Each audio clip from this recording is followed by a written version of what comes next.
In today's video, we're going to take a look at the cost of living in Cedar City, Utah as we round out the end of 2023 and we are getting ready to start 2024. We'll first take a look at the cost of living as a whole here in Cedar City, Utah, and then we'll break it down based on salary, job market, housing, utilities, groceries, transportation, healthcare, taxes, all of those things that you're probably going to want to know before you decide to make a move here. All right, let's get to it.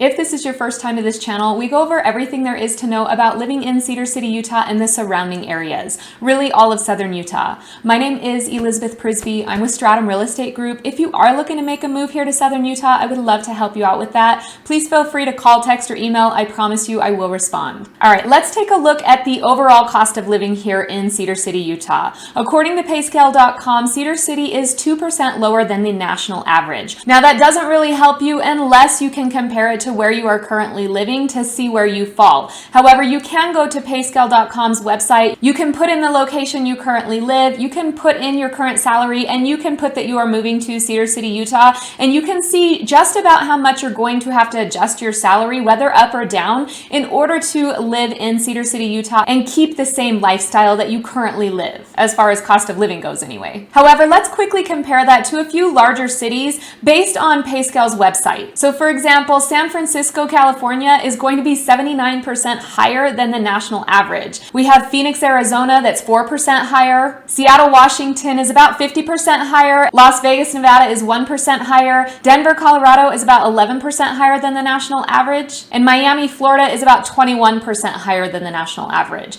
So if you are coming from one of those larger cities, you can quickly get an idea of the difference in cost of living here in Cedar City. Now, of course, there are other cities in the nation that have a lower cost of living than Cedar City, as well as similar to Cedar City. For example, Nashville's cost of living is 2% lower than the national average, so that's pretty comparable to Cedar City. And then Houston, Texas is about 8% lower than Cedar City's cost of living. Now that's a general overview of the cost of living here. Of course, it fluctuates within each category, which is why I kind of wanted to break those down for you so you can compare it to where you are currently living and see how you might need to adjust for that. So let's take a look at the average salary here, or the average wage income first. For example, the average salary currently is sitting just over $42,000, about $42,234 currently. Now the household income is sitting higher than that. So for example, the household income is right around $71,255. Now again, those are averages, so of course that is taking into consideration the low end and the high end.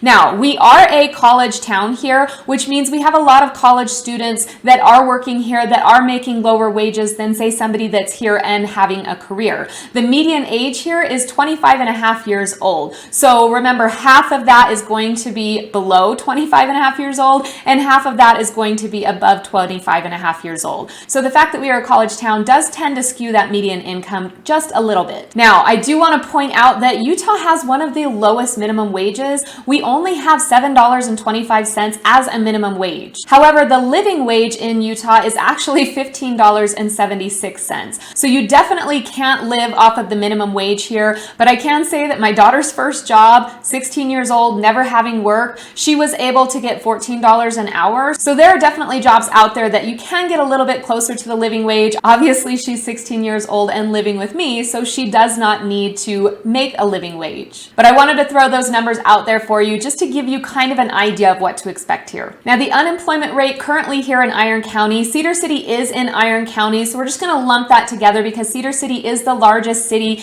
within Iron County. It has most of the population. We're sitting up around 42,000 right now in population based on an estimate of the 2020 census. That's kind of where our population is right now. Of course, that continues to go up, so the next time you get this video, it's probably going to be higher. But as far as the unemployment rate here in Iron County, we are right around 2.7%, which is lower than the national average. Job growth for the last year has been at 3.6%. So we are continually growing jobs here and our economy is thriving and growing. Now be sure to look down below. I am going to put some links in here so that if you want to take a look at this information, let's say you come to this video a few months from when I post it and you want more up-to-date information, these links will be down here so you can click on them and you can figure out what it's currently sitting at just to kind of help you out. Or you can always reach out to me. I'm happy to have that conversation with you. you. Now, the third thing I wanted to discuss was taxes and what you can expect as far as sales tax and income tax.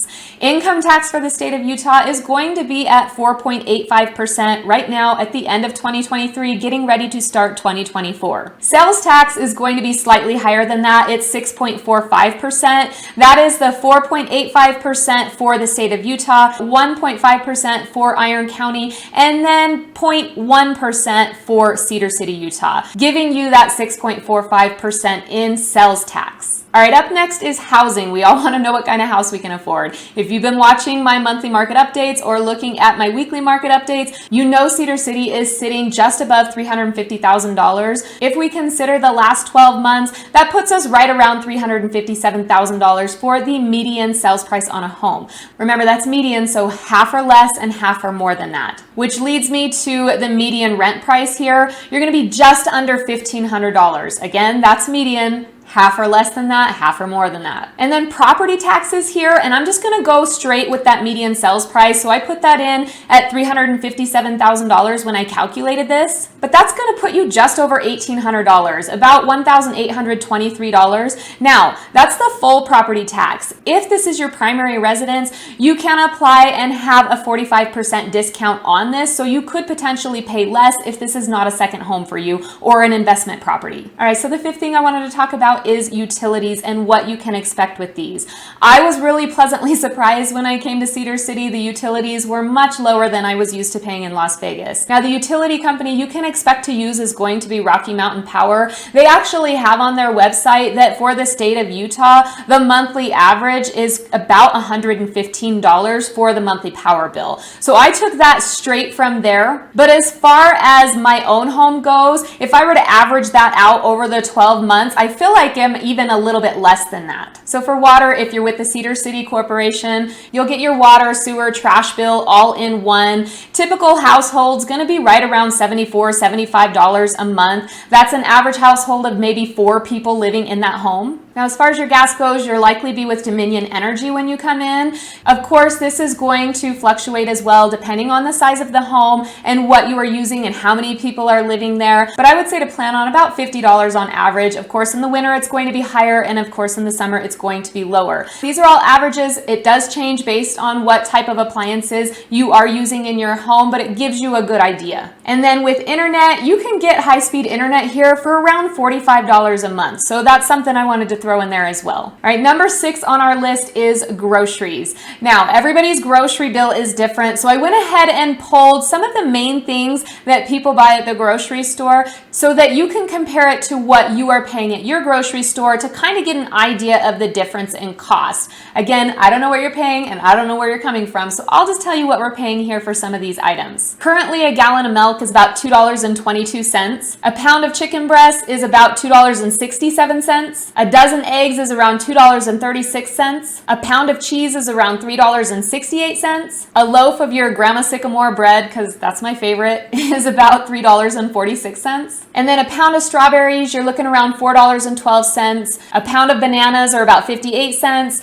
And then a pound of grapes is going to be about $2.48. So that should kind of give you an idea of how the groceries are looking here in Cedar City. All right, the 7th thing that I wanted to hit on is healthcare. This is also from payscale.com. It's going to vary based on your health needs and your medical needs, but Cedar City is sitting 12% lower than the national average when it comes to healthcare. So even though Cedar City itself is 2% overall lower than the national average, it is actually 12% lower for healthcare. So something to think about there. When I gave you the overall cost of living index, it takes all of these into consideration and gives you the average here. So you can kind of compare that to where you're living. And the last thing that I wanted to touch on really quick is transportation. Of course, gas prices fluctuate. Currently, right now, regular unleaded gas is sitting right around $3.05. However, it could change by the time I post this video. It's not changing that much. Now, if you're moving here from a larger city, you are probably used to parking fees, parking garages, charging you to park there, parking lots, whatever it is. We don't have that here in Cedar City. Parking is all free. We really only have one parking garage in town, and that parking is free. So that's not something you really have to worry about. Now, public transportation, there's not much of that. that. There is a fixed bus route that only runs Monday through Friday. It is $1.50 one way. And then there are 2 taxi companies in town, or you can of course call Uber or Lyft. Those are available as well. But not a lot going on for public transportation. It's a very small town. You can get from one side to the other within about 15 minutes drive. So don't plan on a lot of public transportation here. We do have a small airport. There is only one airline that flies in and out of there. It is a subsidiary of Delta Airlines, and it only flies to Salt Lake City. However, we have SUU Aviation here, Southern Utah University. It's their aviation program for schooling, so they will use that runway for their schooling as well. All right, that's a quick overview of the cost of living here in Cedar City, Utah, currently at the end of 2023, getting ready to start 2024. If there's something I missed or didn't touch on, please feel free again to comment below or call, text, or email me. I'm happy to answer that for you. And if you are thinking of making a move to Cedar City, Utah or the surrounding area, please don't hesitate to reach out. I promise you I will respond, and I help people just like you every single day looking to make a move here. All right, until next time, have a wonderful day.